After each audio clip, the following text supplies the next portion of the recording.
Yes. So on Sundays at Sunday mornings for me, afternoons for the US East Coast, and evening for Europe, there has always been a pastel landscapes class taught by Marie Sangath. She's been teaching for the last year.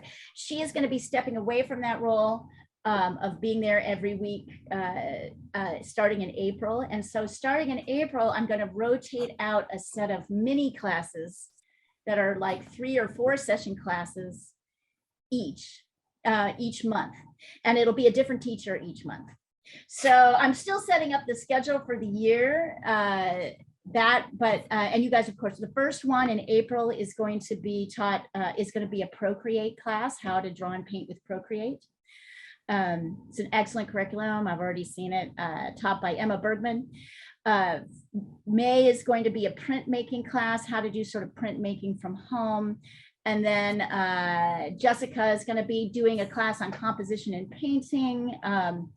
I'm talking to a whole bunch of other people about doing a whole bunch of other things, but you'll be getting a lot of classes. So Christian, can you send me your email through the chat, and not through the chat, through the WhatsApp, and I'll make sure you get the schedules as you do. Hi, Christina, nice to see you. So that will be happening starting in April, and I'm really excited about that. So let's see, that class will be April 3rd, April 10th, and April 24th. Will be Procreate. So I'll send out more details, but I did send out a little email newsletter kind of letting you guys know that was happening. So I'm excited because it means you get to try a whole bunch of new things and meet some of my favorite people. I'm going to try and get my other favorite teacher from Armenia, Sir Nersisian. I don't know if he has time for it, but he's so good. He's really good. Actually, what he does is watercolor birds, like you wouldn't believe. Oh, that's what we want to learn. Yeah, I'm going to try and get him to do it. We'll see. It's early in the morning. He's in LA, so I don't know if he wants to get up at 9 a.m. on a Sunday, but we'll see. We'll try. We'll do our best. All right, so let's get started. So one of the things I wanted to talk about with sunflowers, and this is a fantastic thing to do, is I'm going to show you what everybody does with sunflowers. All right, and it's wrong, but everybody does it. This is what everybody does. Do you know what I'm about to do? What am I about to do? Dang, dang. Like my sunflower. Not really. You're gonna soldier in some. Yes, petals. you're soldiering in the damn petals, right? If you're gonna do this, don't send it in the thread. I don't even want to see it. You can do this if you want to. Everybody like sees sunflowers and thinks relief, right? But don't send it to me. I don't want to see it, which is why I picked this beautiful lush sunflower, which is actually kind of in that explosive phase of growth where there's so many petals. It's kind of layering.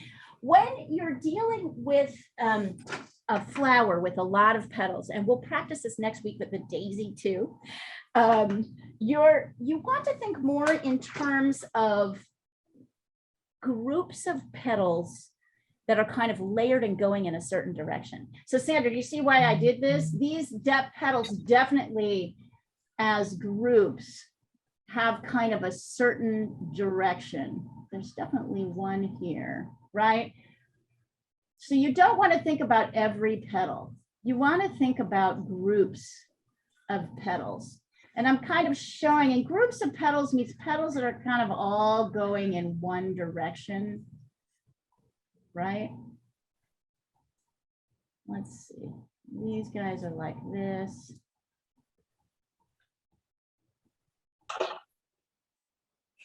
Can you see why I would organize these in these particular groups? These guys are in a group too. Then there's a few outliers. There's like this one, right? But do you see these groups? There's like one, instead of like trying to get every, so this is what happens when you try to do this. Number one, you can't, you're sort of obsessively trying to get every petal. You cannot. It's like trying to draw every piece of fur or feather on an animal. It's like trying to draw every blade of grass. You can't, it's trying to draw every hair on a person's head. You not only will fail to do it, it'll look weird because you're trying to do it. So I always like to think about petals in clusters. And you kind of focus on the outside edges first before you focus on the inside edges. Does that make sense to everybody? If it does not, you tell me right now. So I'm going to send a picture of this over the thread so you can really see.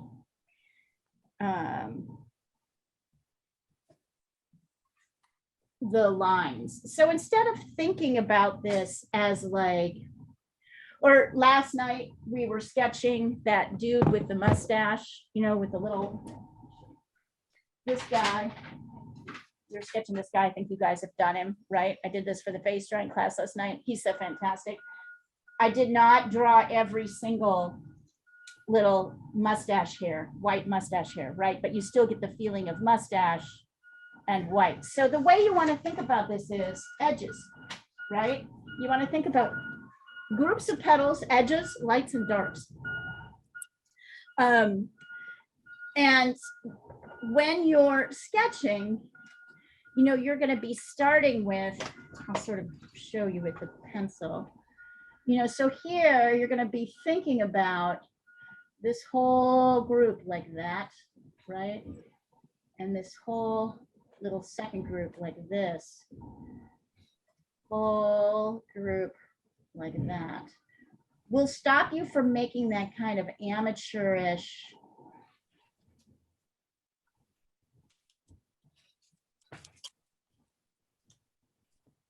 I'm just going to turn that into one big group. See, so it'll look kind of like this.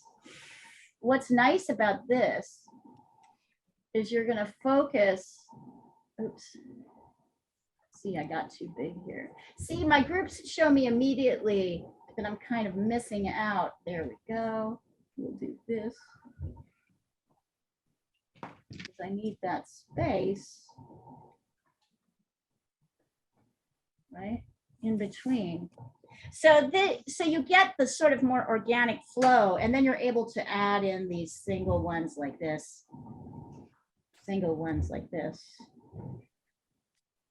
right? These sort of single ones that come up into the front, they'll come in, but you're not trying to draw every petal, you're trying to draw groups. So does that make sense to everybody? As we start to draw, does that seem logical based on everything that we've ever worked on? If you can think like this, you're going to be able to draw or paint anything. If you can really get this concept. So let's see how it looks. Hi, Natalia, nice to see you. Oops, sorry. So let's see how it looks. I'm doing working 8x10 today, and the goal course. The other thing that's kind of tricky about sunflowers is they often don't have a huge amount of variation in their petals. So I'm going to redraw in.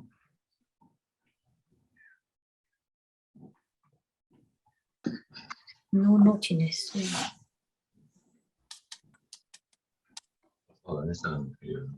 Right. I'm going to sketch these in so that you can really see them. Notice that flowers in these layers often have like dark and light areas. The ones that are in the front tend to be darker. So we're going to start a little bit darker and then layer in our lights. I'm making this even simpler.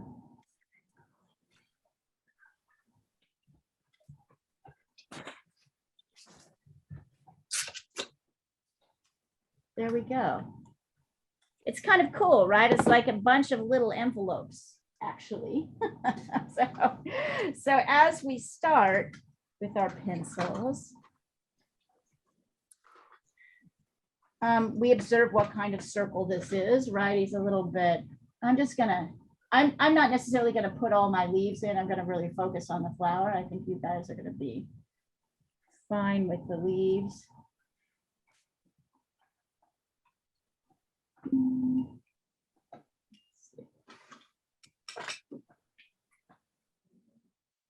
little bit too big.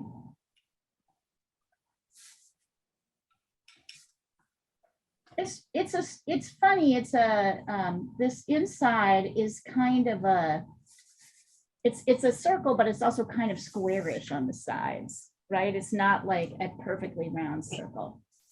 So you can start with this, and then I'm going to start right here with this first group.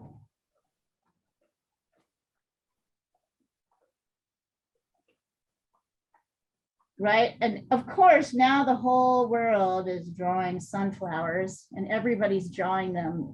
There's a lot of bad sunflowers going. I badly painted sunflowers going out right now. Terrible to say, but that's the art teacher in me. Like, come on, let's get this right. Of course, there's also some really beautiful ways of doing this.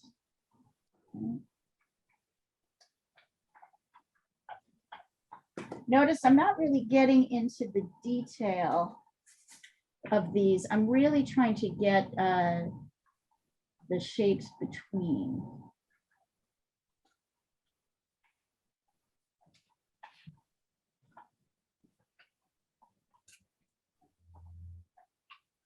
I'll ask Emma if she'd be willing to change to an animal for the last one, Sandra. Thank you. Or maybe other one, please. You better come to class. I will. Let me see let's see how she feels about it. She might have a plan that isn't, what I'm noticing is she's using different tools for each thing, but maybe I can It just occurs to me that if we do these three things, I'm still not going to be able to do an animal at the end of it, you know, because it's Right. not perfect. It's Right. like many things. Right, it helps to have that. I get you, I hear you. Okay, this is key because we want to make sure that there's a big space here, right? Between these things. There's a space in between and there's a space here. So that's kind of the beginning. So already our flower has a little bit more of an organic shape. It has more of the organic shape of what's actually happening. And we'll get to the stem in a bit. We need to carve out our shapes. So the way I'm showing you to do this, oops, I totally sent this to the wrong.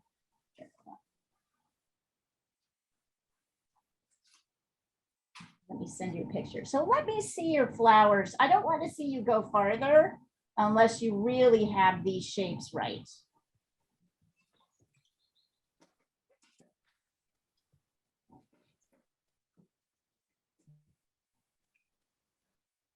Oops.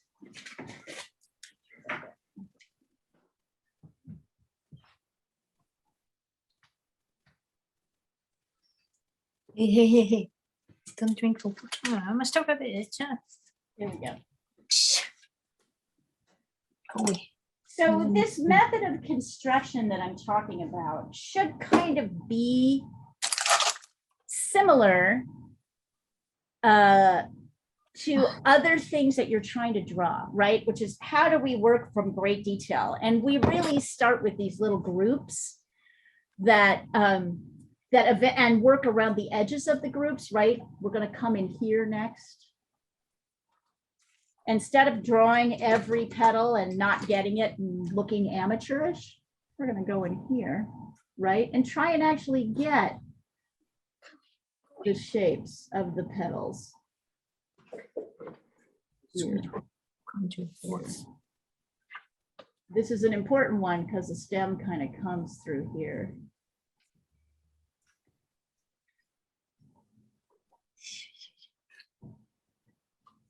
You might say, well, it's a flower. How important is it? And my answer to that is, this is no different than anything else that we're looking at. Oh, here we go. Yeah.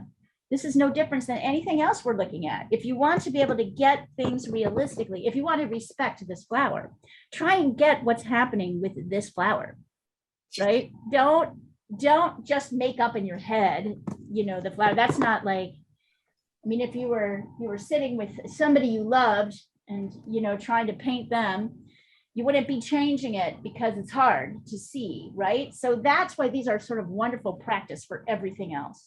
Whether you're working with animals, faces, right, figures, all of that stuff.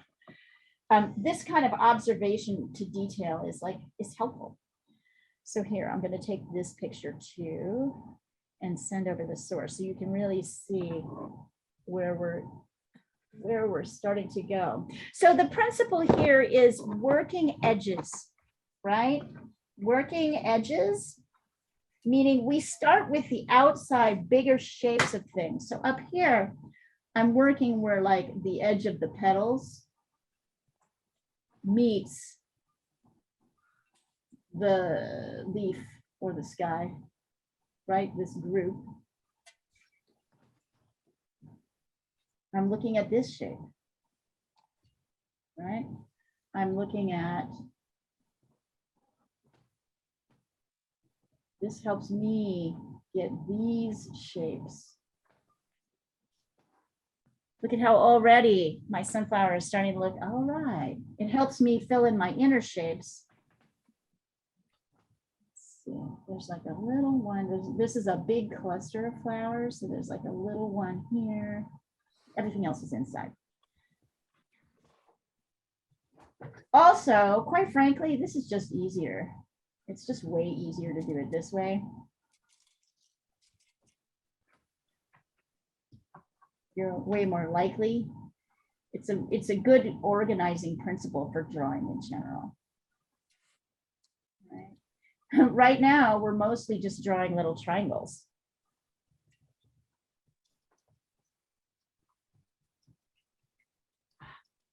And not only do we have these little triangles, we have them in relation to each other.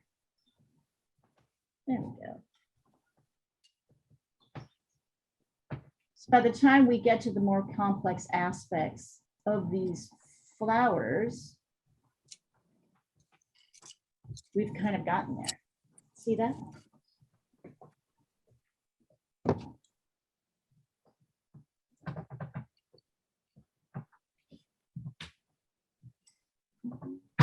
Rashmi, bring this out a little bit more. This one out. Everything else looks pretty good.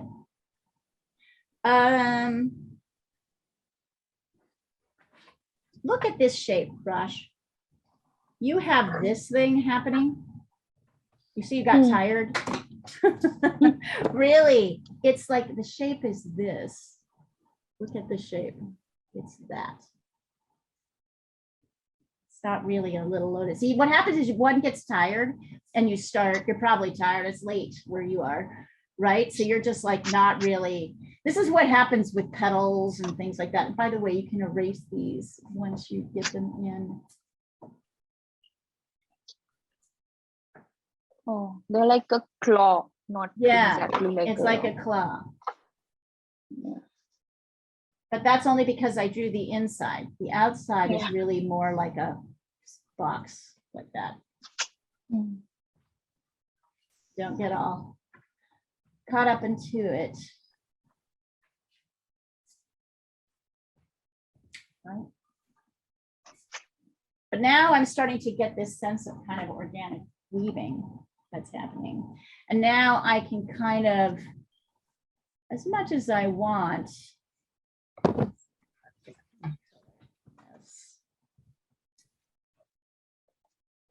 No, Sunny. right? I can do as much, and I can add these guys in because I know where they are in relation. You see my point, you guys? Look at this, so much easier. A zillion times easier than whatever it is you were gonna do.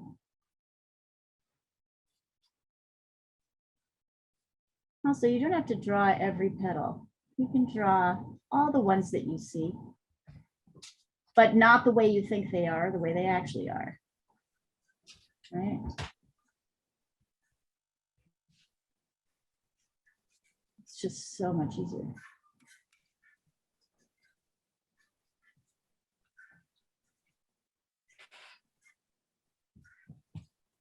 Now I can add this one in. see the gradation? See how it's easier once you've got the top layers in. The picture over. To get in those inner lines. But it starts from larger to outside edges to internal edges. That's the sequence always.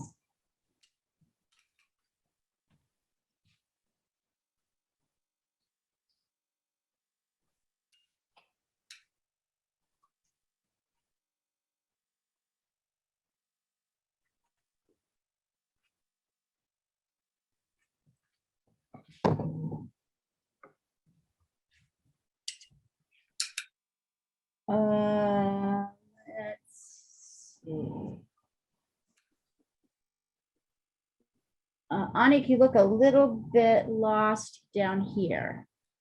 So pull in this group and make sure this cluster is kind of related. Other than that, it looks pretty good.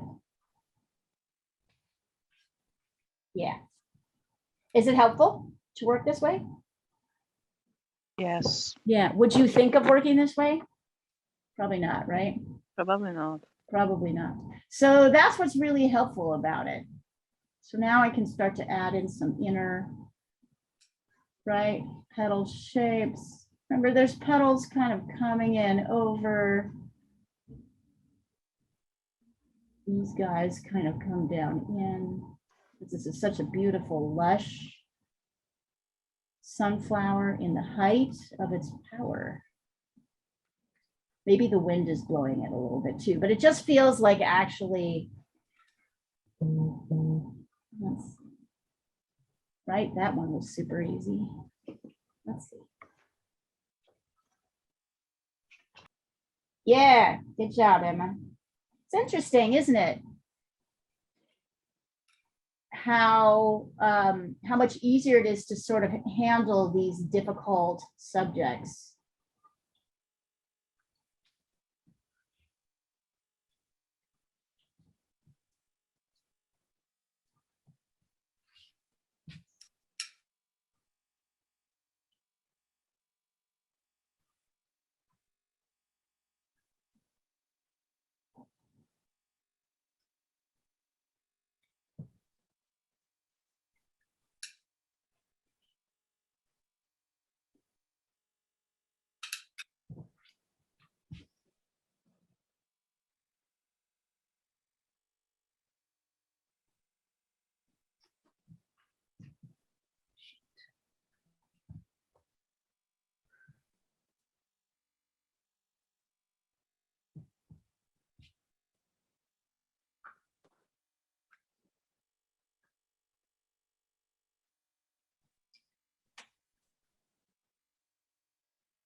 In general, you can see that the pattern of these flowers, you can see it easier here than in other places, is that the top petals are kind of darker and the lighter petals are kind of, the darker petals are underneath, the lighter petals are on top. So we're going to start with kind of a basic dark, well, we're going to start with a an underpainting, whatever color you want. And then we're going to go to, I think, a kind of darker orangey color with some purple mixed in for the shadow.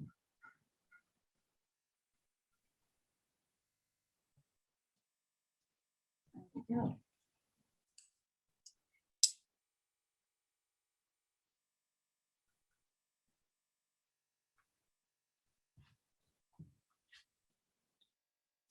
So you're much less likely to get lost in this method. There we go.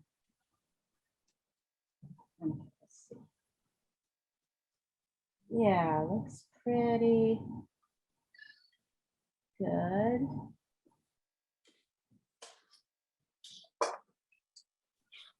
It's pretty good.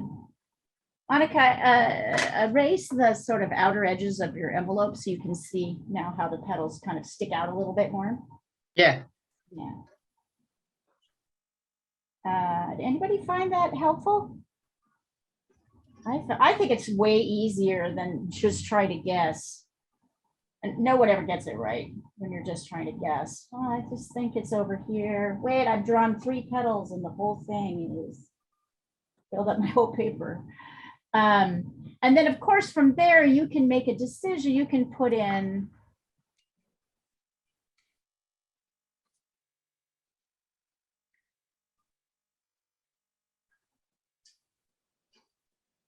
the stem. You can put in whatever leaves you want, right? However many you want. You don't have to do them all. We're going to be spending a lot of time on this flower, so maybe you won't have that much time to spend on the leaves, right? So you can kind of add those in as you wish. Probably helpful as well to add this kind of dark rim, like, so there's like this inner circle, it's kind of like squarish, and then there's dark kind of middle rim here, and then it's kind of light on the outside. We'll deal with that later.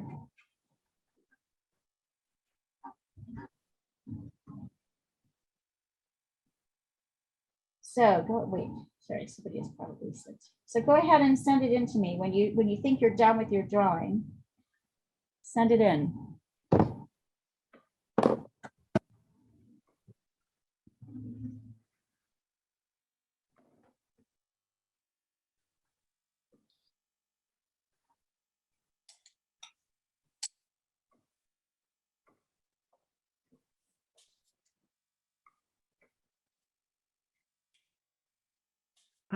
I'm combining 3 different pictures of,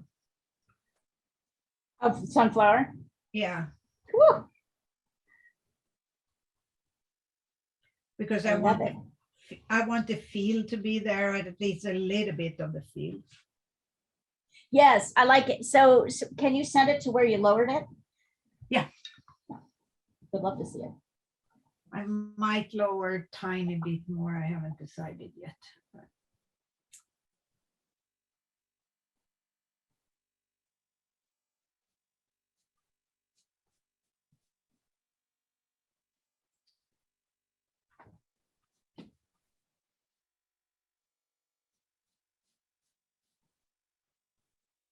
So my poor little Muka, you guys, had to get surgery and Oh, what got happened?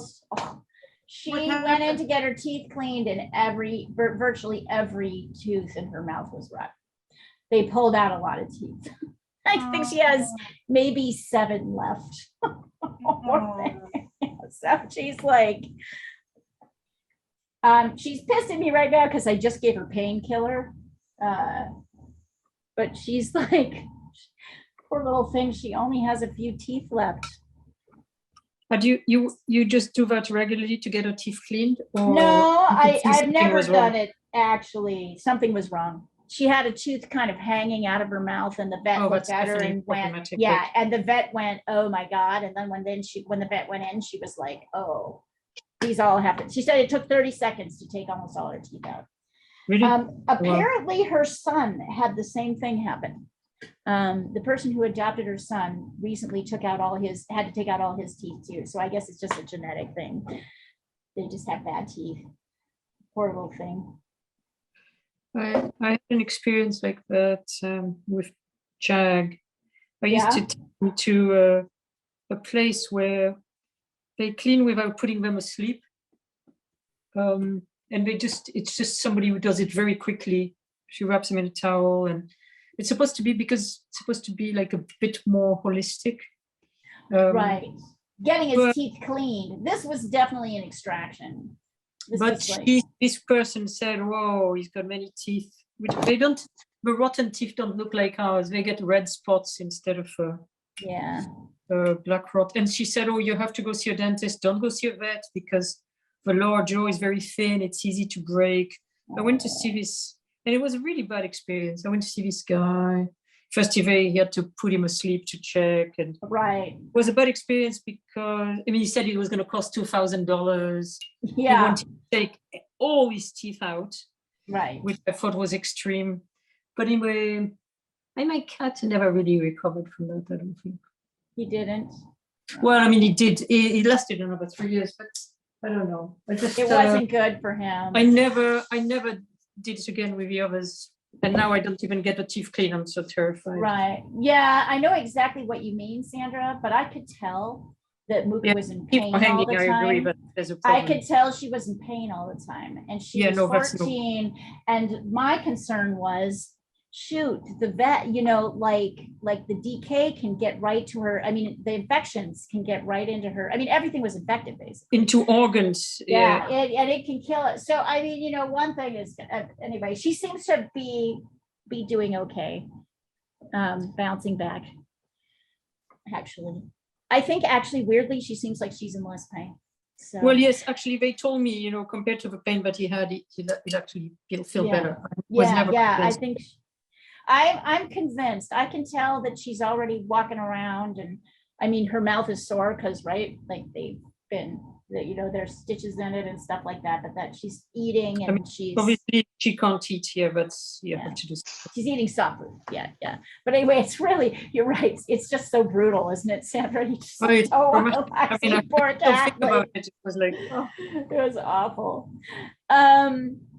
Anybody have thoughts on I'm waiting to see other people's drawings, but in the meantime, while I'm waiting, anybody have thoughts on what the underpainting color should be?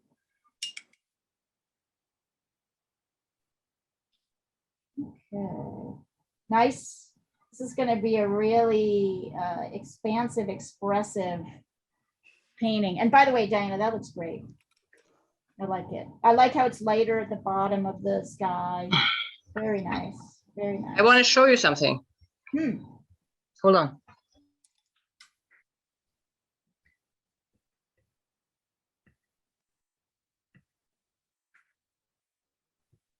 Nice, honey. This is gonna be great.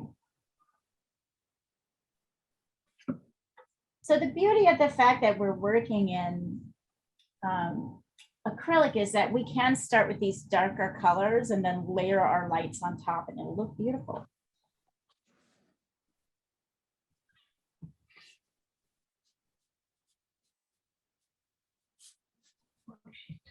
I actually will have to work in oil because I didn't have time to buy my supplies. Oh, So- okay. Well, okay, you just work in oil, so you know, Natalia, I would just be a little bit more circumspect about where you put your darks, and I would definitely use burnt sienna as your base because that'll mix in with your colors really nicely. Excellent. Okay. Yeah, I painted over another painting, so I just primed mine blue, the whole Nice. thing. Is this the one, Diana, that had the lily on it? Yeah, Oh, so this is a big one. yeah, it's about 2 by 3 feet. Wonderful. I think That's I'm gonna that- stick with, that's really, it's gonna be gorgeous. That's why I'm standing up painting. I can't sit down painting this. Got it. Christina, nice, beautiful shapes here between, love these. I love how you got these good spaces. I'm really feeling the movement of this. And I like the shapes in between the groups. Very nicely done. Let's see. He came by, the peacock. Hello, buddy. Oh, Ah, Oh, wow, poor guy. What is he Hello. going to do? where are Okay. you? That's Oh, his she- backyard. That's her backyard. Oh, she sent the picture. Yeah. That's really Okay. great. So I am gonna stick with my sort of standard base color for this. You guys want to try something a little bit more daring, you are totally welcome to. I'm using transparent red oxide, which is really like burnt sienna, a little bit darker. Let's see. Nice work, you guys. These are looking fantastic. Oh my gosh, they're fantastic students. Natalia, beautiful. Great. All right. So, so you can kind of see that the petals that are underneath are darker. And as the petals kind of turn away from the sun, they become a little darker, right? And what, I think it's still easier to look at the black and white for this. So my suggestion is to start with a fairly big brush. Natalia, you'll use a little Gamsol, so your thing will, so your first layer will dry. The rest of you are going to use, you're going to use water. And I'm going in and I'm kind of painting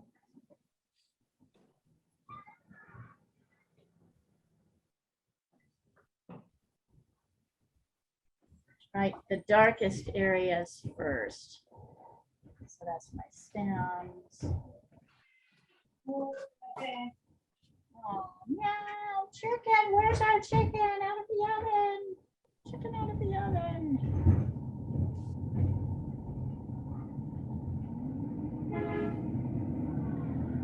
All right, these. I'm going to the darkest ones first because that helps me kind of set the stage. Notice I've left a little bit of space in here. And now I'm going to slightly water it down. And to me, I see the darks here. I'm going to the darkest down here, here. I'm really looking. Notice how I'm kind of going around a lot of, I mean, I'm looking, right? I'm looking to see where the darks are. This is fairly dark. That's dark. This is dark. Gotta love those drips. This part of the petal is dark. This part in here, here, here. Like here closer, definitely down here and in here. Right? So I'm kind of going in and looking at where the darkest parts are. I might even go back in and I'm looking around. I'm seeing, really it's the stuff that's sticking out that's really the lightest. Oh, sorry, it's done. I love the drips so much. I think they are so fantastic. And then a very light wash for the lighter parts and for the background. You want to actually try and have a little bit of variation. So if you want to come in here and darken your darks, you can. You want to come back in here and really darken this, you totally can. This is acrylic. We can layer right on top of it. So there's a lot, we can go way darker. Unlike watercolor, you have to kind of build up your darks. So see how there's areas that are kind of lighter and darker, and then I'm going to go very light kind of around the whole rest of it. It's okay. I really love those drips so much. Or maybe kind of a medium. You want to get some color everywhere. The other thing that's really challenging about sunflowers is that those yellows are often very dark on the dark side. And it's hard to make them kind of stand out from what's happening in the background.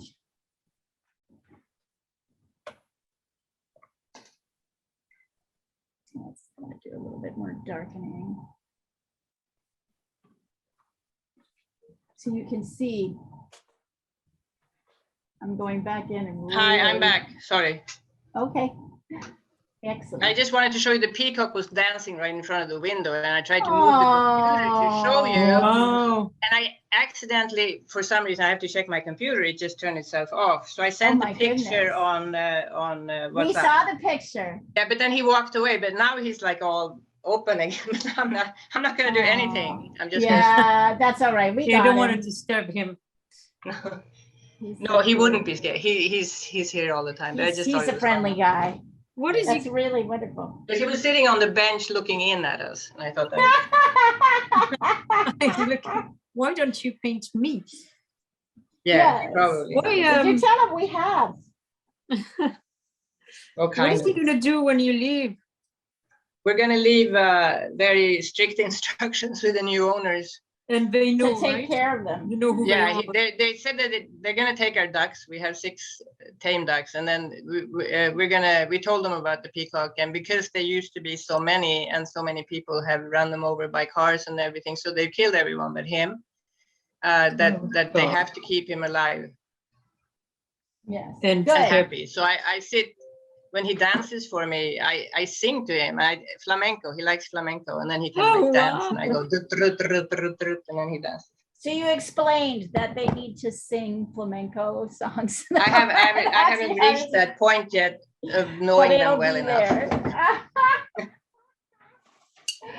Oh my God, I wish I was buying your house. That would make me so happy to inherit a house with like to inherit a peacock, right? a peacock and. But I don't ducks. think you could have cats. Perhaps not. That is So- true. So sorry, what are you using? Burnt sienna or burnt? I'm umber, or using what are something you- called transparent red oxide, which is like burnt sienna, but Okay. darker. You can decide what you want to use. Just don't use yellow. Obviously, we're going to be going over the top with yellow. You guys can use whatever color you want. I'm staying kind of conservative. And it's taking a little while. And I'm really doing the darks kind of, everything's a little bit mushy right now because that's kind of how sunflowers are. They're sort of mushy because they don't have as much variation. Although they have this nice dark center, which is good. And the leaves are dark, but the petals themselves, a little bit on the dark side.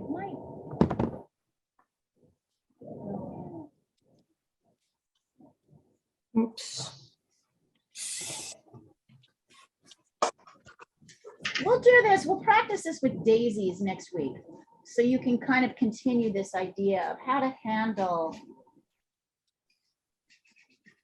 See how I'm kind of going in and rubbing off the light areas.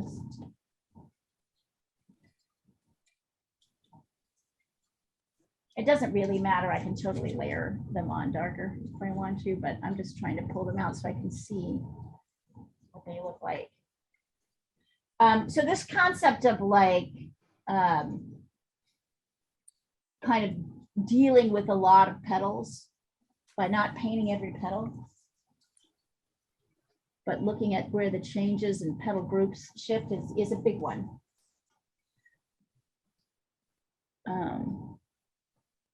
Kind of always beautiful at this stage, I think. I really love the drippies and the darks and the lights, but we'll still have fun. And let's see here. We're gonna need lots of yellows. I think we're gonna need to bring all our yellows into the mix. So I'm just gonna put every yellow I have. Oh, good, and this will be a Really, that's why I love this subject. right? So many yellows. Yellows, I you have a love lot of yellow. yellows. Lots of yellows. I mean, So in some of them, depending, some of them, it's like you said, Leah, they're dark. I'm looking Yeah. at different photos. Some of them are darker the first row, and some of them are darker the second row. right, it just depends on where the light's coming The light from, right? hits, right? Right? And so it's complex. It's more sort of complex than we think. In this particular one, here, I'll show it to you here. Where do you guys think the light's coming from? Can't see. I think I can tell. From the front, top front, It's more like left. this, right, believe it or not, because Oh, can the you right, see as the these right, the things right. are kind of pulling it, but it's hard to tell. It's where, this is why they're not the easiest of flowers to do. That's why there's a lot of crappy sunflowers out there, right? Painted sunflowers out there right now, because it's hard to see, right? Where they're not the easiest flower in the universe. Let's see. I'm But we're getting- better than peonies. But they're, oh my God, yeah, see, I would never even just teach a beginning. I'm like, nope. Well, I remember somebody else. being made to do lots of peonies in my Chinese painting class, and I got to hate them. Yeah, did you ever feel like you got them? No, hell no. I mean, well, I don't know. It's just I don't horrible. know. I mean, maybe I would spend some time trying to paint them, but I don't care about them enough to want to do that. So I've got 4. Hi, baby. Meow.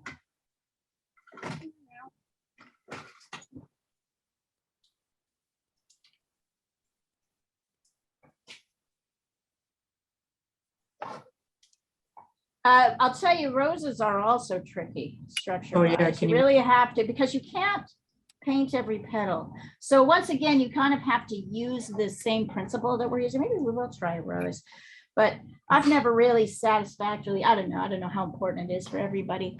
All right, I've got 4 different rose colors here. Yellow colors here, sorry, rose yellow. Which one is the warmest one? Left. The left? I mean, assuming it's yellow. These are all yellow. It's The to one on the left right. is also, the one in the middle is nice. This one? Or this one? Yes, but the one Oh, I'm looking at the flower. I'm looking Yeah. at the flower, not the paint. Sorry. and Here, I'll is send to them. the left of that, is that also a yellow? All of these are yellow. Not this. This is burnt sienna. No. But these 4 are all yellow. I guess the one on the left is warm, but it's almost like No, the like one on the a- left is not warm. That is no, not- the next one to the left, this next one. to the orange. Yeah, No, the exactly. next one. This one? Nope. This is No, the to the cool left. one. This No, one? on the way left. No, This is not yellow. This and is next to burnt it, what is sienna. it? This What is is next? not. This is yellow ochre. That is not a Ah, that's warm. what I thought. It looked like an ochre. It's not a Well, warm. Then the So next. the warm one is really here, right? Right. The warm one is really, this is warm. This one's cool. And these 2 are neutral. This is Naples yellow to the cool. Cool to neutral. Neutral to warm. The picture so you guys can see it, really see it. So you may not have these colors, these exact colors, but if you have a set of colors that's kind of like it, they'll work. That'll be a good start.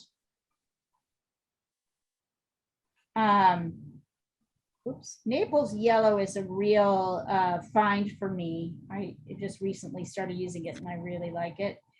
There we go, right? So this is cadmium yellow medium, definitely the warmest. This is lemon yellow, definitely cool. This is Naples yellow, which is definitely coolish when you put it down. And then this is yellow ochre, which can kind of go either warm or cool, depending on what it's paired with. It's on the cool side though.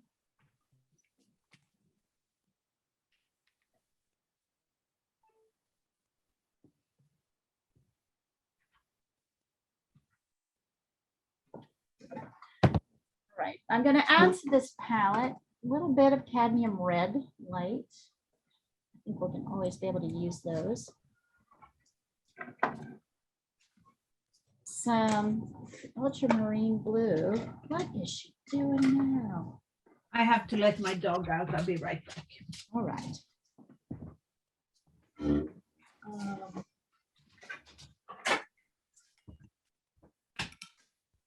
Cadmium blue. Ultramarine blue. I'm out at the moment of Viridian green, so I'm going to throw in phthalo green. She'll want kind of a darky green color.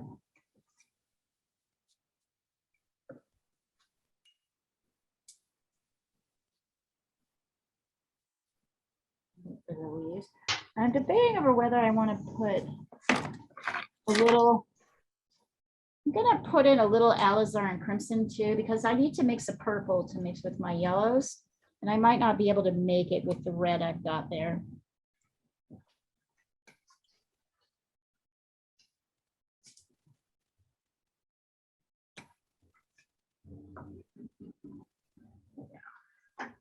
So as we start. Yes. Okay. Got here.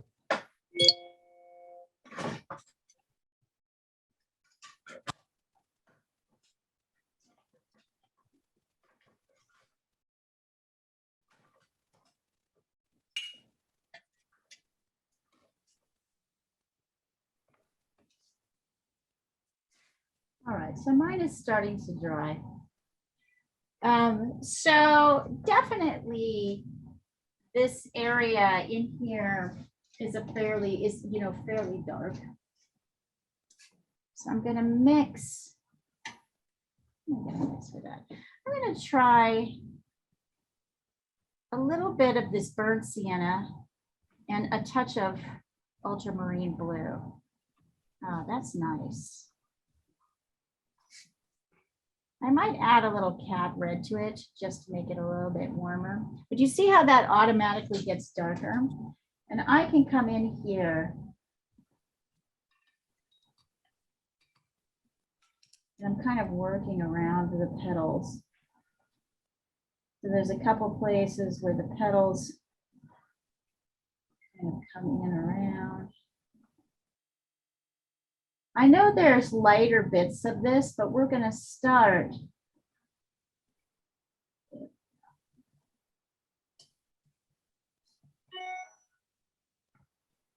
And I'm using less water now and more just regular paint.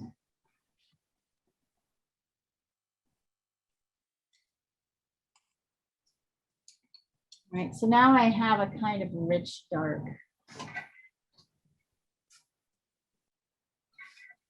I want to play around with mixing colors for the petals, or shall I just wait on that? So this is burnt sienna, ultramarine blue, touch of cad red.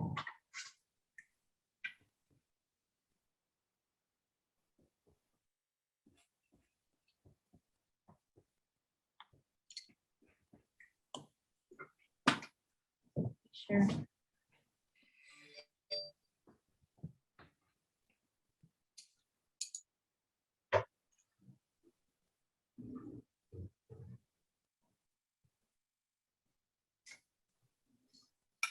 That's going here. We're gonna have to go over a top layer with that, but for the moment.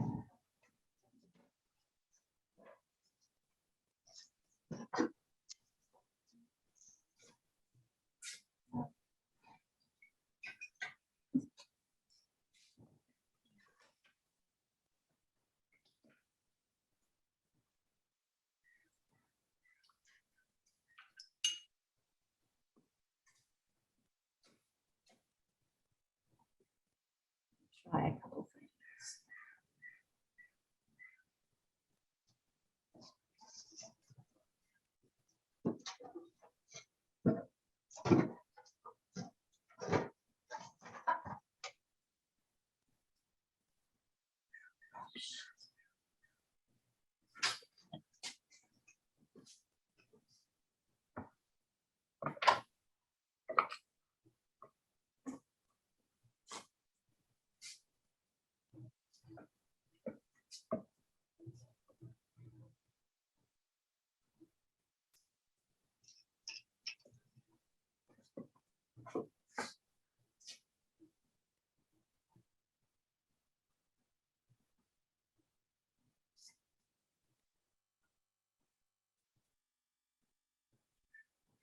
Ooh.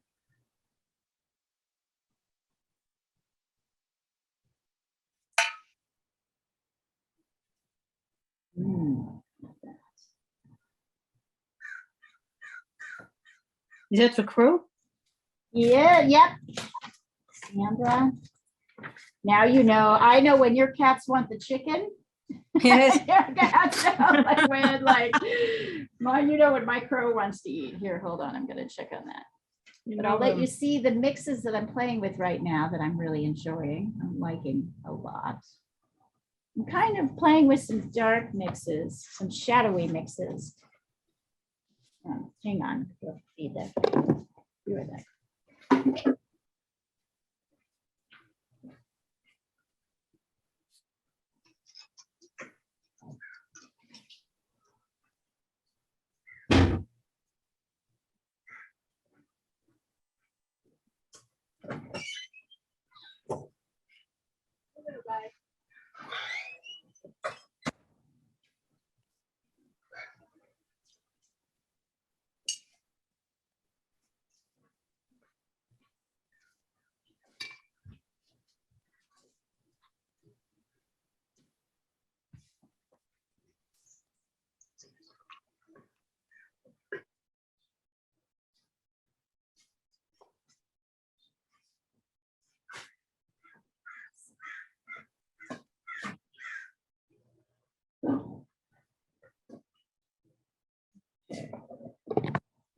Oh, now the Calico Kitty is getting very bold. And so now the crow is yelling at the Calico Kitty because she is eating all of the food on the ground.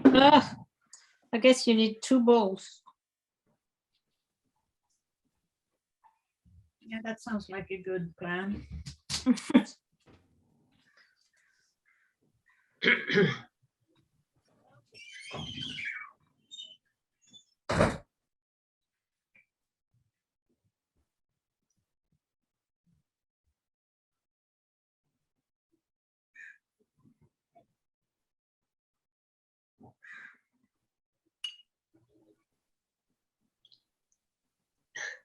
I actually have to go feed the peacock, sorry. Oh, good. What does he eat? He eats sunflower seeds. There you go. Oh, perfect. Sunflower seeds and spinach.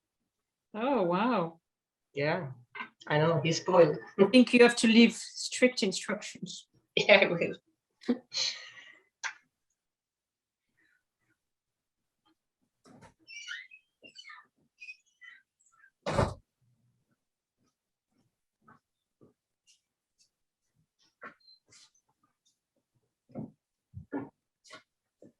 It's just total chaos out there. Anik, very nice. Total chaos.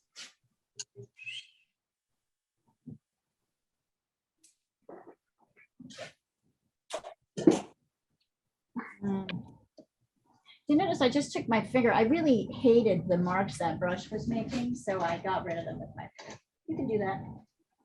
I mean, if you want to look like this all the time, if you don't mind it. It's funny, yesterday I've been working with a group and at 6, basically the Thursday group on Face Strong, and I moved them to charcoal. So for many of them, first or second time, all their faces were immensely better, like way better than anything they'd done before. And they all were like bothered by how dirty charcoal was. Oh, yeah. Like, but your faces are like they're like, we get it. Final product is great, but it's messy. So I have a question for you. Like somebody like Gina, right, who just does like these amazing portraits in charcoal. Does she use compressed charcoal? She starts with that. I sent her a set, so she starts with the stuff that we use, and then she moves to pencil to get the detail. So she doesn't use compressed. No, well, I mean, at the very end, I'd say she uses a charcoal pencil, which I don't think of as compressed the way compressed charcoal is. But this is a charcoal pencil, right? Because otherwise it's so messy. How can you get details? You can get details. You just have to be able to see them and do it right. Like she uses it, but definitely she starts with the messy beginnings. She starts with it, and I know that because I sent her. I was like, "This is the stuff." You're the one who introduced her to charcoal. Yeah. Wow. Yeah. She'd only used pencil before. And I said, you're going to like charcoal. It does things that pencil doesn't do. So I was like, I'm sending this to you. So I know exactly what she starts with. So she starts loose and then gets a little bit like, you know what I mean, more detailed with a more controlled, with kind of returning to the kind of pencil scenario. But she definitely starts, and it's affected her work in a really good way.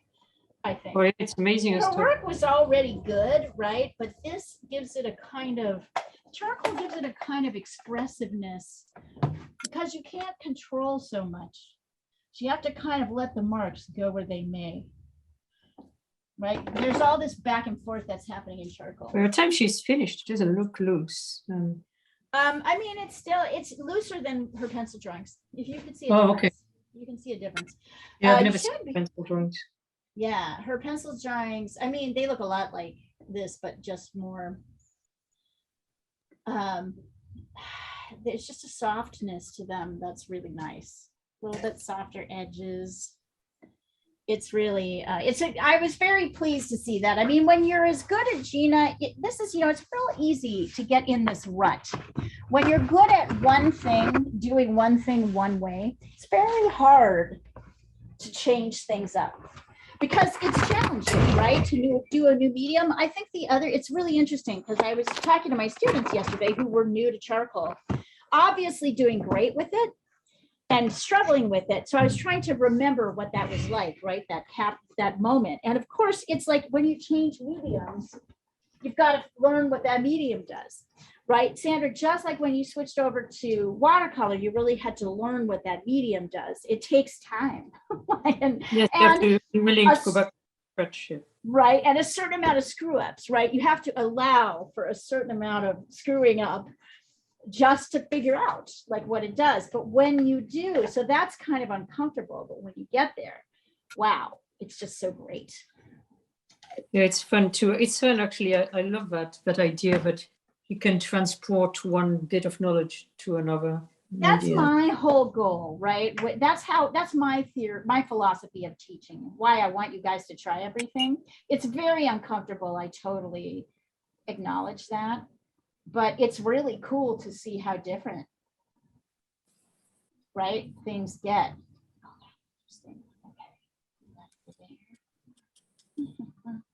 So right now I'm trying a couple of different things. I'm mixing like,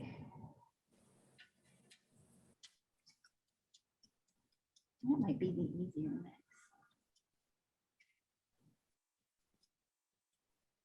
I'm playing around with what would be a good base color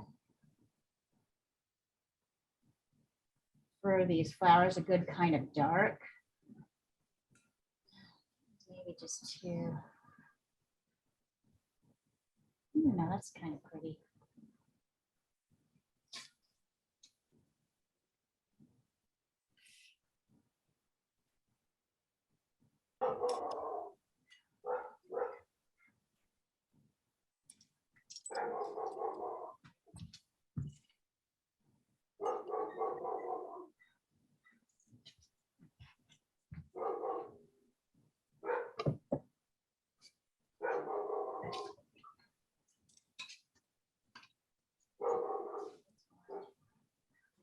Just testing in a few things.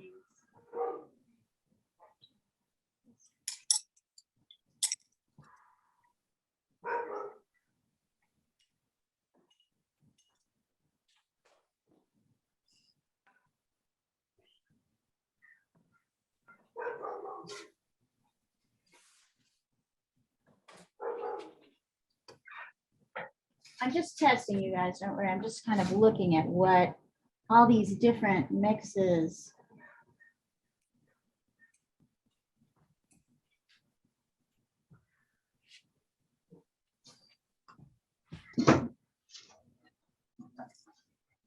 They're all kind of turning out the same. Interesting.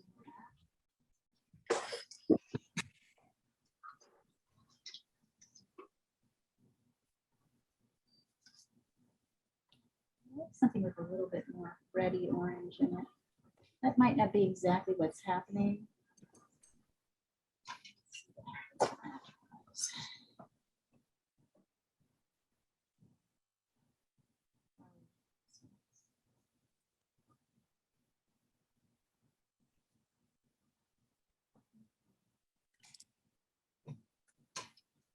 Okay, so you have some options to look at all of this mixing mess. I don't know, anybody else want to send over their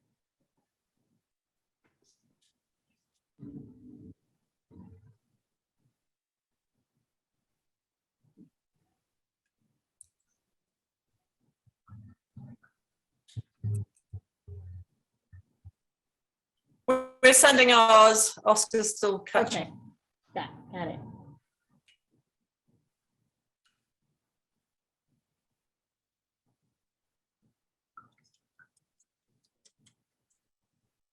Nice, Christina, really good. Beautiful work today. So our real challenge, these are looking great, you guys.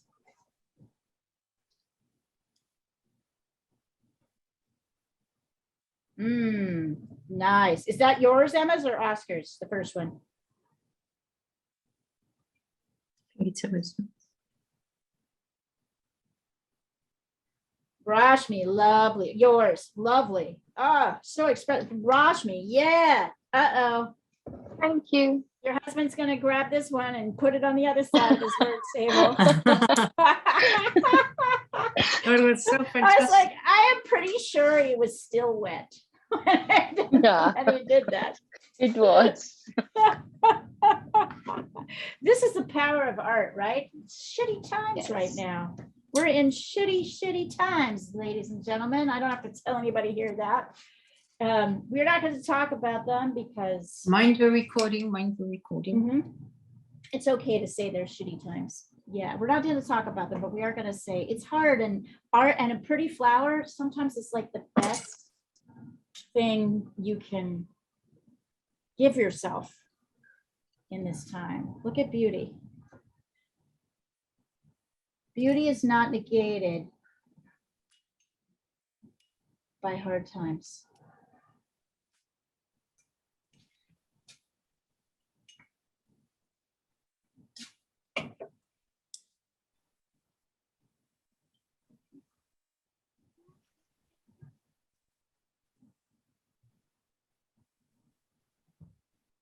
Reminds me of that video on CNN about that little boy a few years ago in Paris, little Asian boy. Was that? I think there'd been like a terrorist attack, and they were bringing flowers, and the little boy said, he said, "But what are flowers going to do against mean people?" And his dad Yeah. said, "Flowers are like really powerful." Flowers are really powerful. Listen, flowers can break through cement. So can grass, right? Like if we all stop existing, the flowers will be fine. They'll be thriving and surviving in the new time. They're stronger than all of us in a weird way. I'm trying to decide whether, all right. So I'm gonna make some suggestions about how you guys mix your darks. I have several. I have this neat new brush. Look at this. It's got like a little point See? on top. Oh, I've got one of these as well. Aren't those great?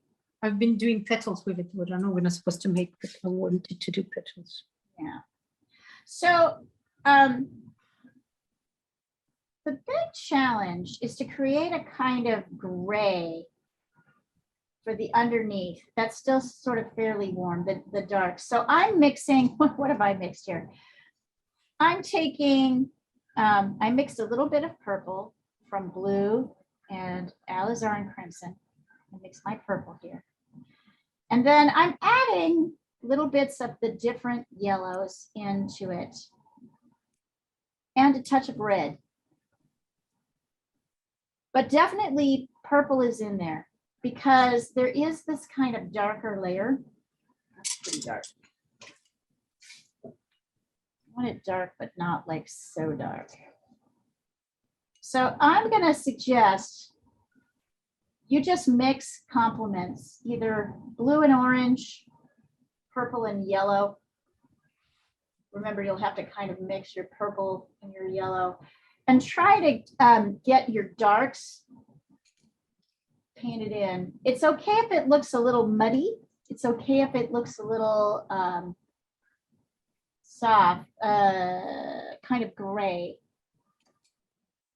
Oops, that's too dark. I wanted to make sure you're not too dark though. I'm lightening with white, sorry, with yellow. There's a few strong shadows here. So I'm kind of moving around the edge of this flower and finding the strongest shadows. If I want to, I can take a kind of lighter version with more yellow in it and paint the rest of the flowers too. Okay. So you can see I've got some dark areas. The dark areas are kind of near.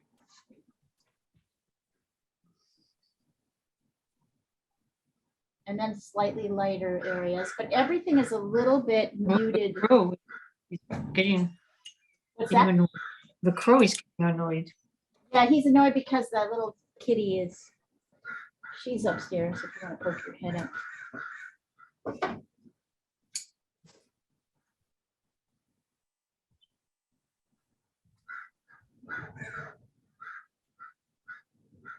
Everything is a little bit muted on this layer.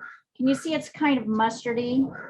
It's kind of like, so that means you can do this with blue and orange. You can do this with yellow and purple. So your idea is you still want to kind of preserve your lights and your darks a little bit, but everything is kind of more neutral on this layer. We're gonna, you can add more yellow into your mix. Don't worry if it looks kind of flat on this layer. Oh yeah, this is gonna be good. Already, actually, it has a kind of a little bit of a bounce to it, even though it's still pretty flat. Yeah, this is, did you get this from Rosemary's Brushes? Sandra? No, it's an Escoda. Oh, Escoda, so great. I haven't gotten any rosemary. I can't remember because I can't find what I'm looking for. Right. Synthetic. I want synthetic. Right. They are, what I did was order, because now I'm kind of working so much in acrylics, I ordered a bunch. So this is looking kind of muddy right now. Don't panic. I ordered what they have of synthetics. I paid $100 and they just sent me like 30 brushes from their synthetics package. So you don't really know what you're going to get. Oh, that's a thing you don't. Yeah, but I loved that. I got all kinds of things, including that brush. They didn't seem to have that in watercolor. Maybe not. They might be more acrylic oil people, but I would go check it out. If they have their second sale still going, it's fun because you're like, you don't know what you're going to get. And then that kind of gives you something. What is this? What? Rosemary's Rosemary. Rosemary's Brush Company. I think they're like handmade. They have beautiful, beautiful brushes. And this second thing. So observe, this is still pretty much in the messy stage, you guys. I haven't like really done a lot of detail in here, but I'm starting to, and my sunflowers are a little bit mushy and dark. They're not the light bright that I want yet, but this is going to be a really beautiful layer to layer things on top. So Natalia, you just be a little bit more careful as you mix.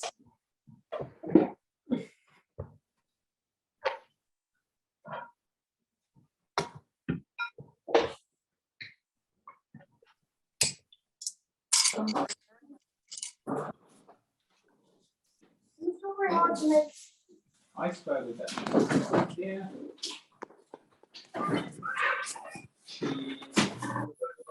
You might be saying to yourself, oh my God, I've covered up my beautiful drawing. What's going on here, right? But that's part of the drawing, and we're going back and forth between kind of pulling things out and pushing them back, right? Pulling things out and pushing them back. I can also, while I'm thinking about it, I have really cool phthalo turquoise, some white. You're not going to get a whole lot of it. While you're waiting for this to dry, you can get some of your sky background in, which will help you make the color. Good. I'm just going to put this over here. I know you guys can't really see it, but I'm just going to do blue and white. This kind of crazy.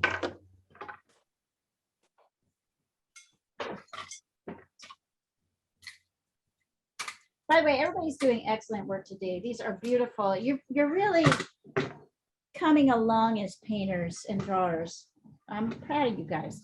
It's really wonderful to see progress, so much progress.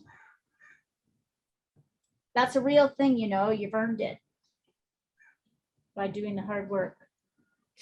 Leo, I've done a complete experiment, not at all listening. Yes. And you're probably gonna hate it, What you got? but let me send it to you. I never hate it. I never hate it. It has Well, never been so loose, but maybe it looks like a child's drawing. oh no, you know me. This is my jam. Let's see. Yeah, well, maybe I not like that it. loose. Friday. Are you working with watercolor? too? I'm working with watercolor.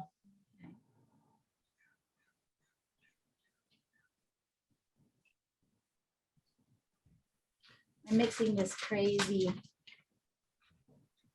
kind of turquoisey color for the sky with white. Oh, actually, Sandra, I do like it quite a lot.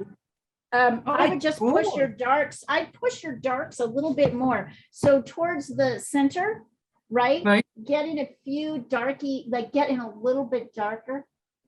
As On the the flowers petals. come towards it, on the petals. So push some of those darks so that your lights will really come out. I like it. I like it. I think it's great. I do too. It looks Oh, good, because fantastic. I didn't even do a drawing. This is good, but I'm glad you didn't tell me. I'm glad you But just I did didn't it. do a drawing. Yeah, I'm glad you just like went in and painted it and then showed it to me. You did great. You mean that I didn't tell you in advance that I was gonna? Yeah, didn't tell me. I'm glad you didn't tell me in advance. Looks great. It looks really great. Oh, look what happens when I add in this turquoise and white. Woo! Look at how even though my Oh, wow. colors are still this wow. muddy, right, kind of murky yellow. Look at what happens. You add just a little bit of turquoise in here. Woohoo! Yeah, baby. Oh, yeah. This is why I like kind of thinking about, instead of getting kind of obsessed about petals, right? Actually, Sandra, I feel like you were kind of following along with that idea. Oh, I was even listening. though, right? Thank you. Like I do feel it because I can see it in the way you're not obsessing about every petal. You're like thinking more about how do these petals feel of shape against the background? How does the leaf, right, come into that? How do the leaves come into that, if at all? How you're thinking more in big, broad, sweeping motions, and that is almost always feels better. Yeah. Than obsessing about the detail. So But I was keep kind of painting looking single petal with right. pleasure.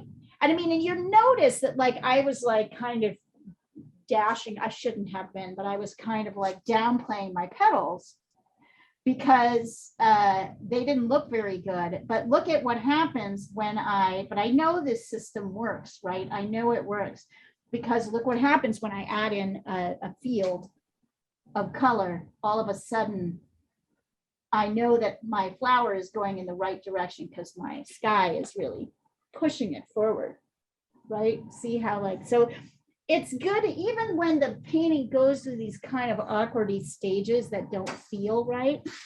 Now I know when I start adding my bright yellows in on top that I'm gonna have something that, you know, that is gonna play nicely with my background. You do kind of have to kind of hold yourself. Let's see who's there. Anik, very nice. Very, very nice. Get your blue in. That's going to make you feel better. Get your sky in. I'll send this in so you can just see the difference. It's like, even with my muddy colors, my flower looks pretty good. I'm still ignoring my leaves. I haven't decided what I want to do with my stem and my leaves yet. That's going to be the last thing on the table. Unless I get tired of, unless I feel like it's beneficial for the painting to do that.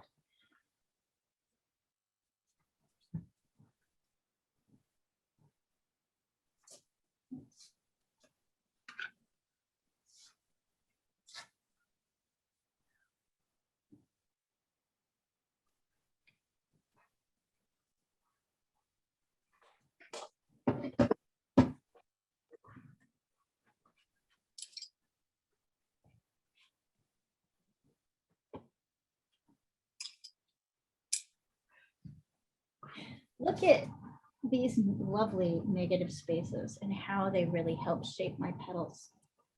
I love them. They're gorgeous. So even though this flower feels a little out of control, we got this. Everything goes in pieces.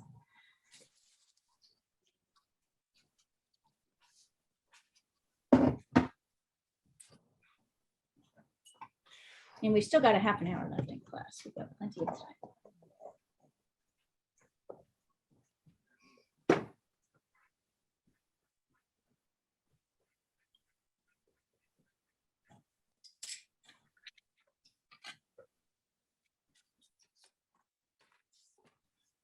Oh.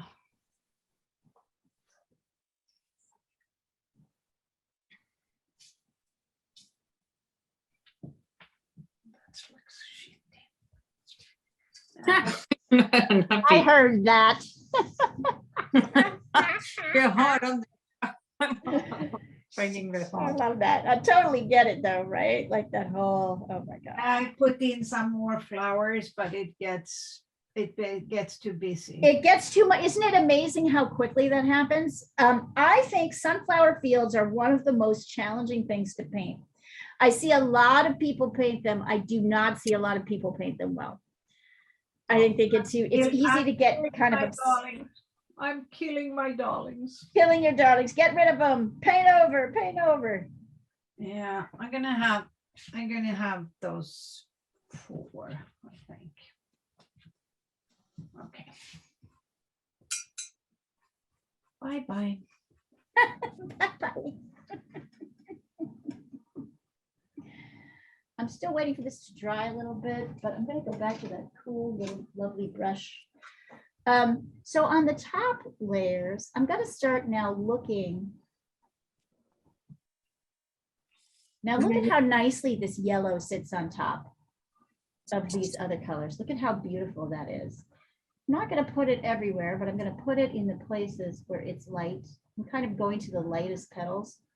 Look at how gorgeous that yellow is. If I put that yellow down here, it doesn't, you know, where there's no paint, it's the flat. Look at how flat it looks down here and how kind of full it looks up here. Now I'm going to kind of start bringing my yellow around. This is cadmium yellow, medium, by the way, warm one. Oh, I'm liking this brush. It's doing nice. You know, I haven't found a use for it until today. Yeah, because you're like going a little, it's a little bit more detail oriented. But so I thought it might be good to do like fur and so on, but it's better to do petals. I think it's better for petals, big petals, like. I might need a smaller one, actually, might be better. Yeah. I like the way I'm kind of able to kind of start thick and then go thin like this. Yes, it's perfect for petals and leaves. Right, yeah. So notice I'm moving around to the lightest parts of the flower. Notice that not all petals are equally light, but they're light in some places. I'm kind of, these ones that are in the front are kind of more light. I'm not doing everything, just a few.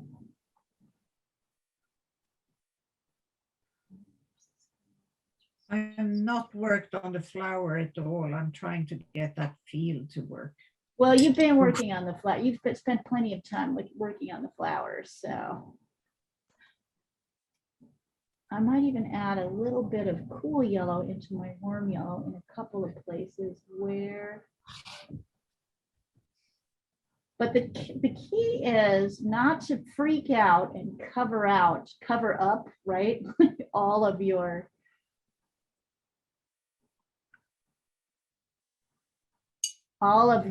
darks, because your darks are still kind of informing.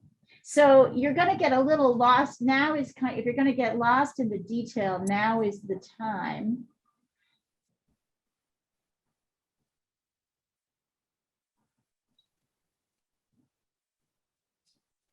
like here along the edge, this flower is way lighter, but kind of on the inside, it's darker. So I'm just brushing a little bit of yellow in. Same over here, it's kind of like, it's kind of light in some areas and light out here, but dark. There's this little light bit here.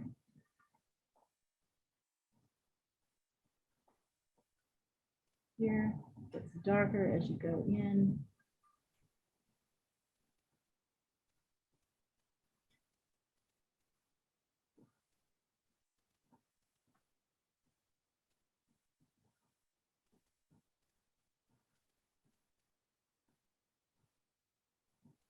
Right, here's where this little dance, we're gonna lose it, we're gonna find it again, you're gonna lose it. And at this point, you might lose a little bit of your petals.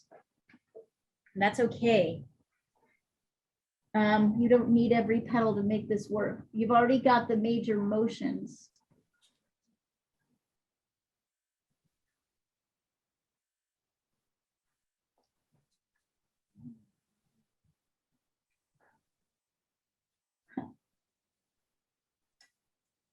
You know, I've not ever really broken down the sunflower before, but I think this is actually helpful, even helping me figure out how to remember how to do it.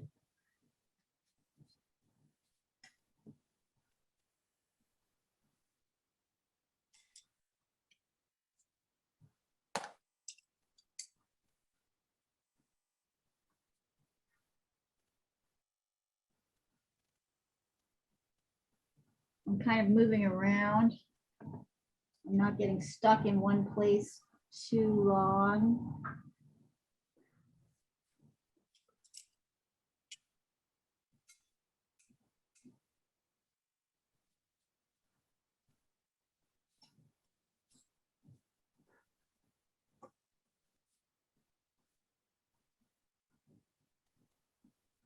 Definitely it's lighter out here. Oh, and my green is still a little bit dark, so I might get a little bit of green in there. Have to.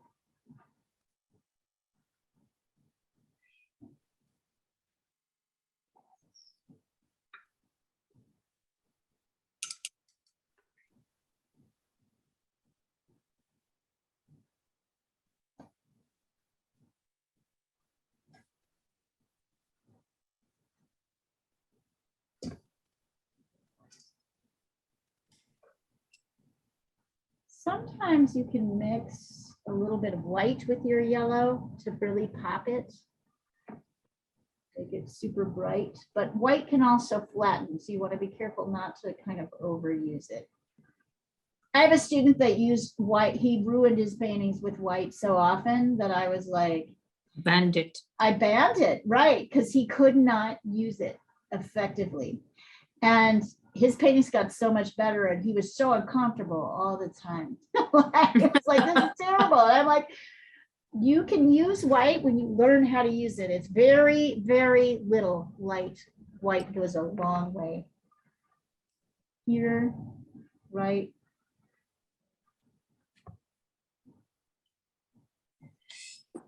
I think I'm gonna lower my horizon a little bit more. Okay, even more? Yeah, I think so. Don't you think? I like it, but if you want to, I trust you. I think you know what you know what this painting needs. I'll try it. I can always go back. Yes, exactly. So here, where I am right now is the most shadowy. So I'm really playing up the light and the darks.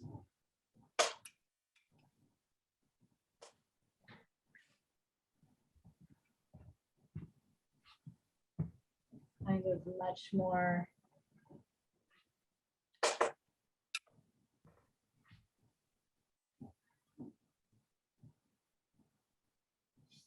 Okay, we're starting to get somewhere, although I think I kind of lost my.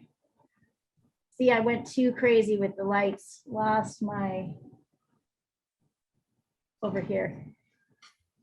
So I'm going back in with my darks. I'm using a lot less, yeah, there we go. I'm using a lot less water now and way more just basic paint.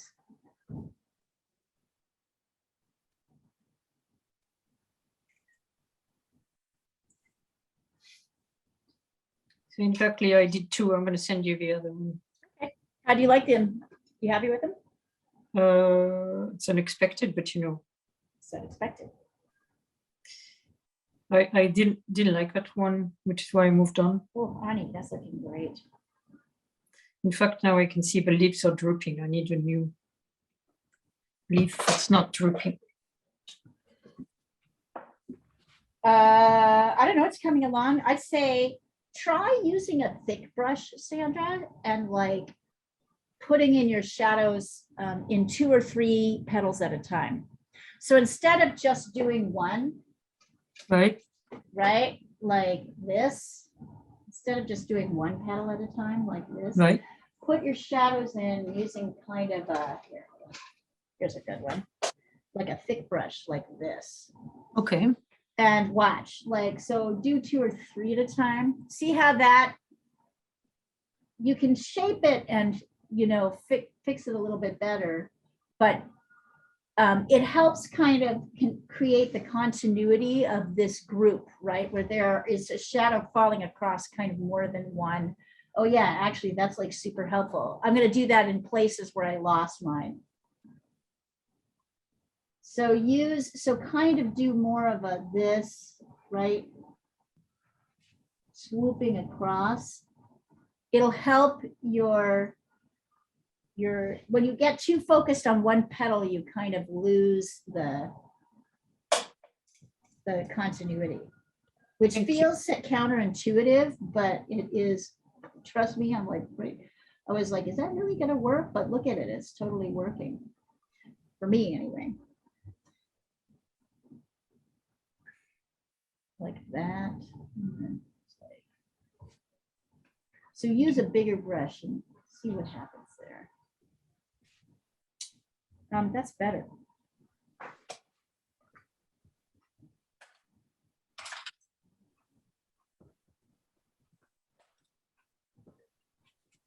Yeah, there's a lot less light than I thought there. Oops. Oh yeah, that's more effective. Right, see, so it's going back to this idea of the blocks, right, of petals, groups of petals. If you think about them more like groups, it gives you a more sort of continuous feel. When you get too sort of obsessed with the one, so you're kind of continuing in this motion of what's the group doing. All right, yeah, that's actually starting to look good. What I think I want to do now is mix some green. I'm going to add a little bit of phthalo. I'm going to take a little bit of phthalo green, a touch of red, because all landscape greens have red, and some yellow to mix a kind of bright, pretty green. A little bit of red in there, a bit of yellow. Now I can come in and add my green in to also help shape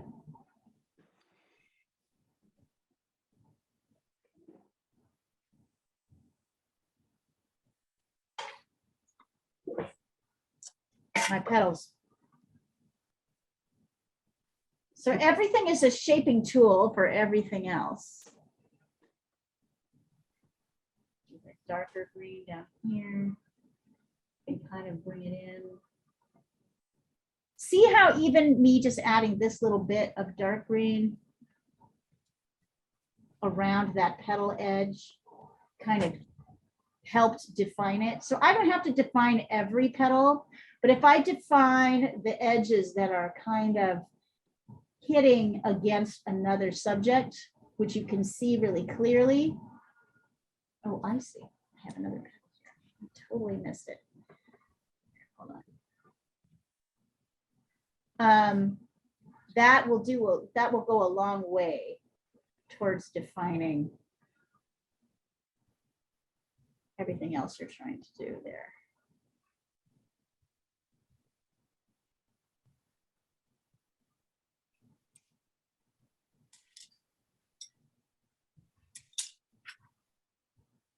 Oh, now I'm going past my.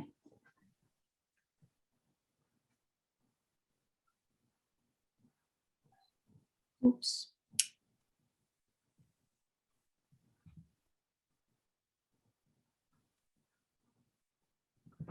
Even though I did not put a petal here, a leaf here, I may decide that the leaf will help me define things. Maybe not. Now I can come back in and add this little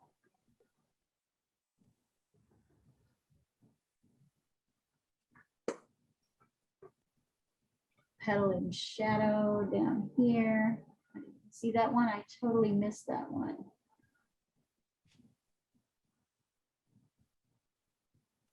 Oh yeah, that helps things.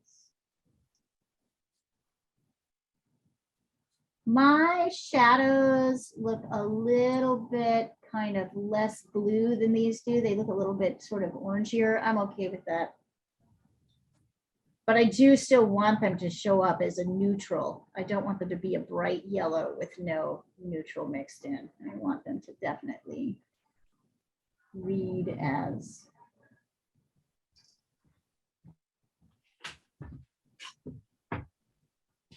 Hey, Leah, it's Christina. Yeah. I'm sorry, but my daughter has left her phone at home and needs me to take it to school because she's like, spend a day with do you really need it? And she's like, but all my study materials are on it. And I'm like, I survived school without a cell phone, but okay. Oh. All right, just keep working. We'll have the video up, sweetie. Just come back and work on it when you're done. It might be great break, actually, right? Just to like pop away from it. I sent you where I am. I'm just, okay. My paints are gonna dry, but let me see. Oh yeah, this is looking great. Just so don't forget to bring your darks. Don't forget so you've kind of gone over a lot of your darks. So don't forget to bring your darks back in. Okay. Here. All right. Great work. We'll see you back soon. Bye. Yep. Bye, sweetie.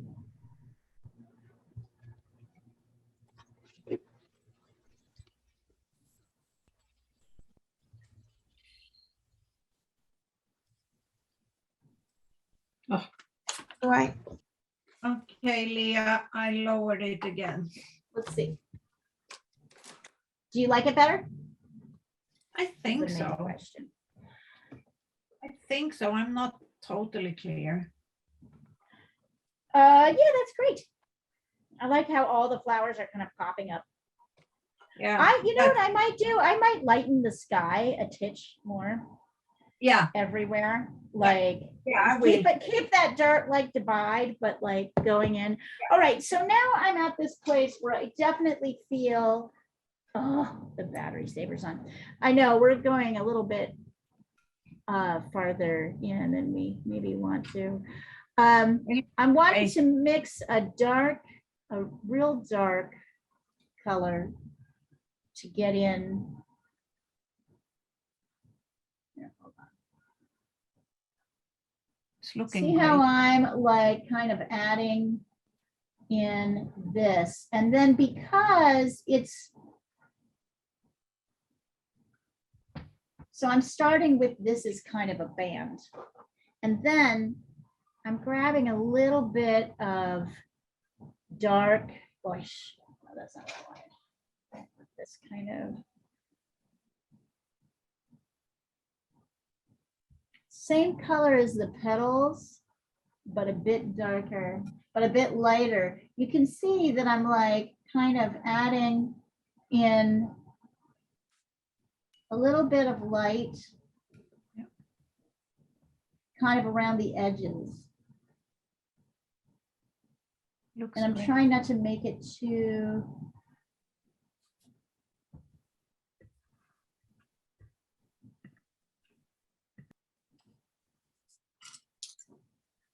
in places like down here, a little bit, oh, that's too light. There we go. Right. Right, so you're kind of mostly working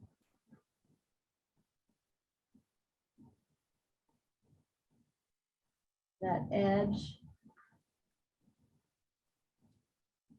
between light and dark. So I'm doing little dots here.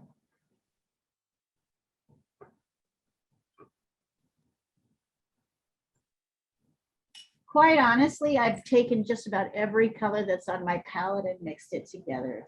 Oh, good, because I'm doing things like that too, and I'm thinking, what? Right now, at this point, right, I'm like, oh my Like all God, the everything greens, is kind of in all the you know, yellows. yeah, like all together.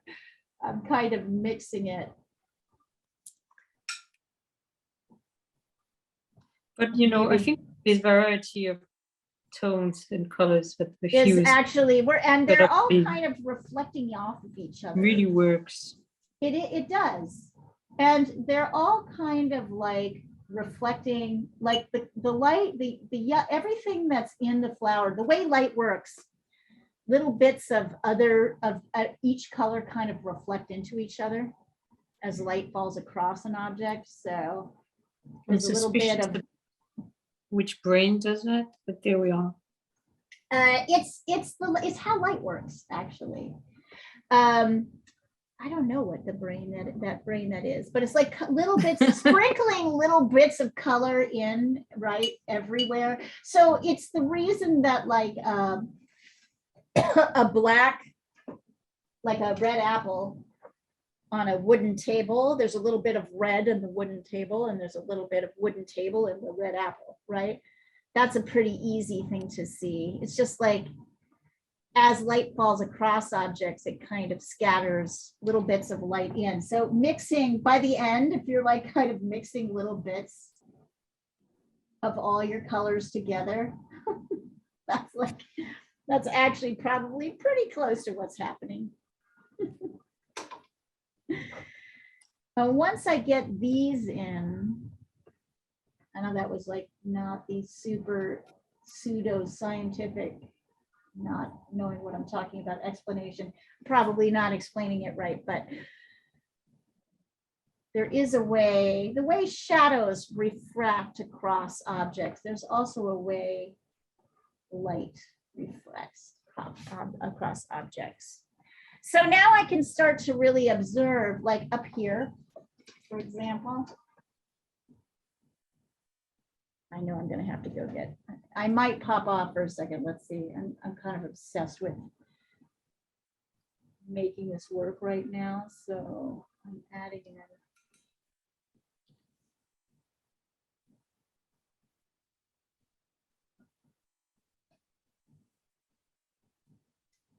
Right.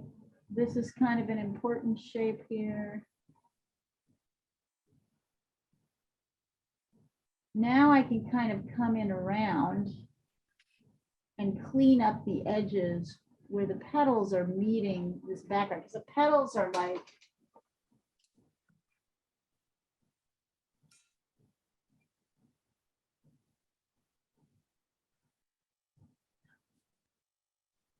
you can also come in, I'm mixing Naples yellow and like cool yellow now for these really bright areas. That's actually kind of looking nice. Okay. Oh yeah.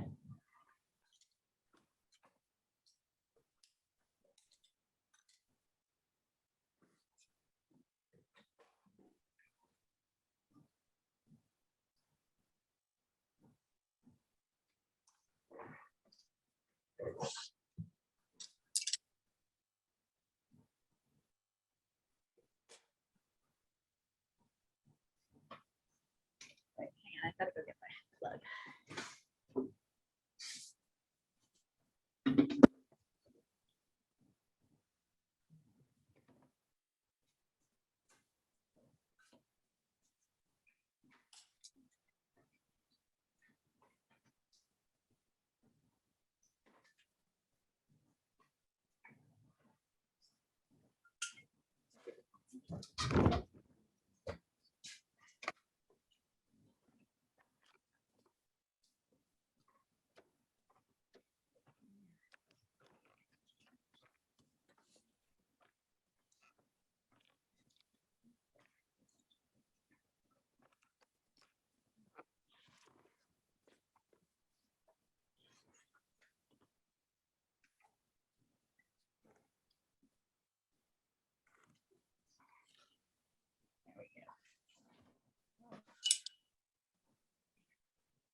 We'll go a little bit longer, maybe 5 or 10 minutes longer.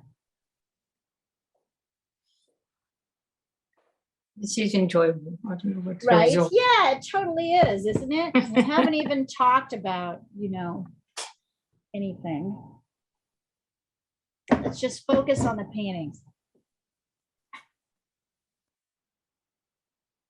Now's where I really start to look for, like, where does a light petal really stick out? And usually I work the area around it because that's where I want my detail to go. It's looking kind of beautiful though, even in this messy stage. Hold on. What detail? So right here, for example, I can see that this is very light because what's next to it, the shapes next to it are darker. So I don't really have that spelled out very well here. So I'm going to try and do that now, mostly by working the detail right around the light so that the light comes out. So here, I'm going to come in here.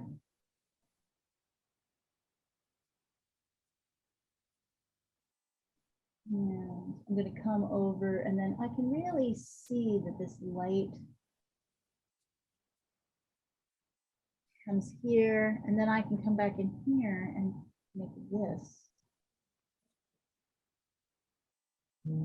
See how I'm able to now kind of pay more attention to the light that's here.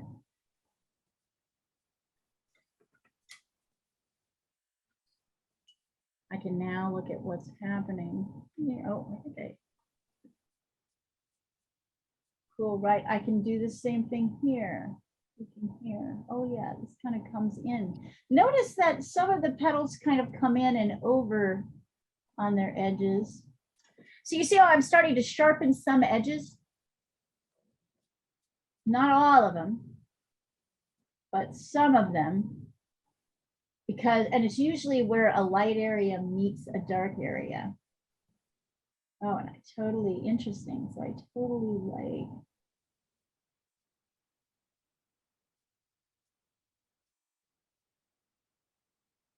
I'm using my cool yellow to be kind of my brightest.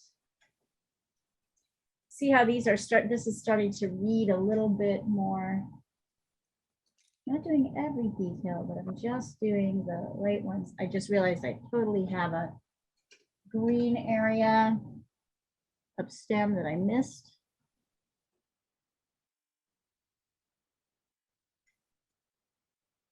So I can come back in here and really add that in. Really too watery. There we go. This is perfect. A little flat. Right, it's green in here. And that's going to help with my definition of what's going on. Let's see.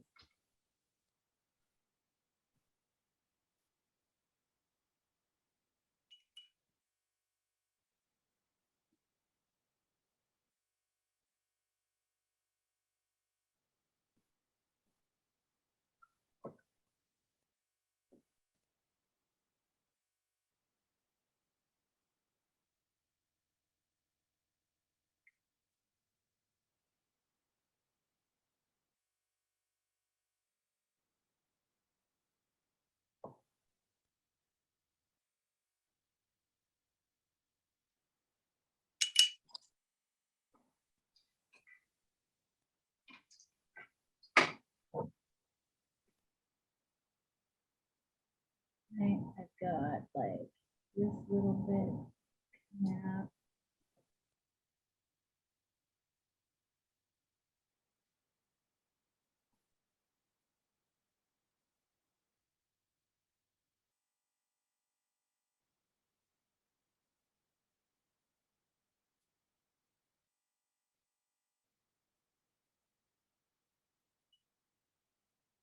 So you can kind of pick your details once you've laid in the groundwork of these bigger sweeping.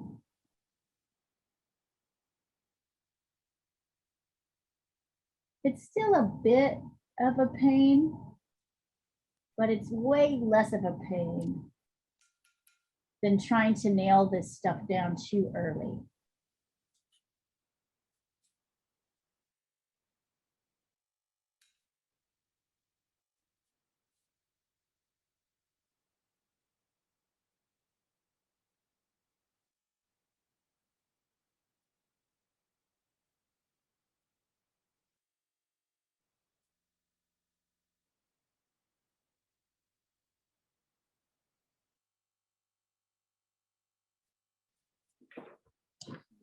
Pretty little, you'll notice you can't really have the pretty little light areas without the pretty little dark areas.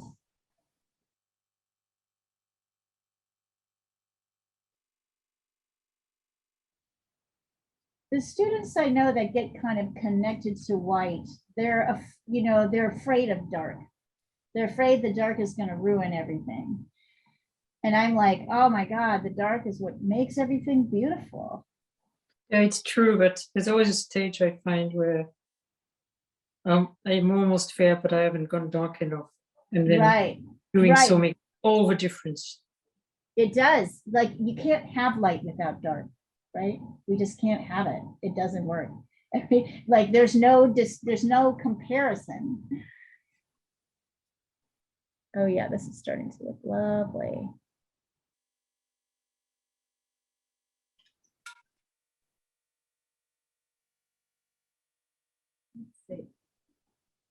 Ani, that's looking nice. So now really pop, work a little bit this dark light, this dark kind of dark medium center. I think that's going to help. Emma, nice. Yep. And work. So now that you've got these basics in, look at where you really need hard edges, right? They're kind of in here, here, down here. They're areas where one part of a petal meets another section, right? Like I needed to harden my areas a little bit here. So now you can use a kind of littler brush and you can pay more attention to the detail. Find 5 places. We're going to go another 10 minutes. Watch as I say it, half an hour later. We're all still going. Jeez, Baracus. I know Sandra has to go to work eventually, right? Yes. Yes, I shouldn't have said that either. Sorry. Oh, thanks for reminding me. I'm still traumatized. Sunday when I was happily painting and my shift had started 20 minutes earlier. Oh my God. Oh, what a panic. Particularly on a Sunday when we're short-staffed. Right. Isn't everybody now kind of short-staffed because of the buyout? Yes, well, we are. So the buyout was in America, so it was only affecting. So yes, in America, we were already short. And now LA is definitely affected by it. I know. But LA, yes, that's disastrous LA because they keep losing few people every year. Well, and they don't really have that many people. They only have like 25 or 30 people. So many people. It's absurd. Yeah.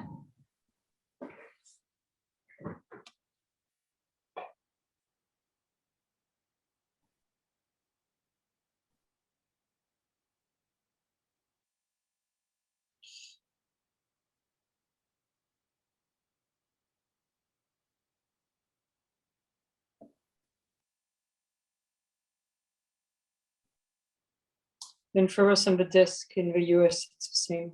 Oh, I can't even imagine. And particularly now with a huge story like that. So.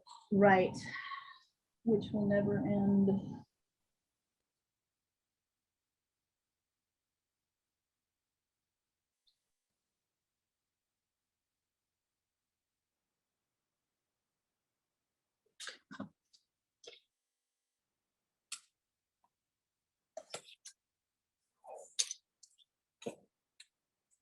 I hope it ends. Because yes, it has to end. Jesus.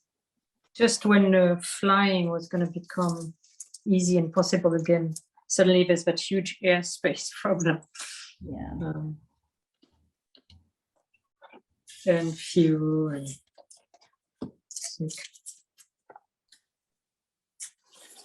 Has anybody seen Olga lately? I checked up on her a little bit. Okay, good. How's she doing? Are we still recording or? Let can me we turn it just off. go- Oh, Yeah. thank you.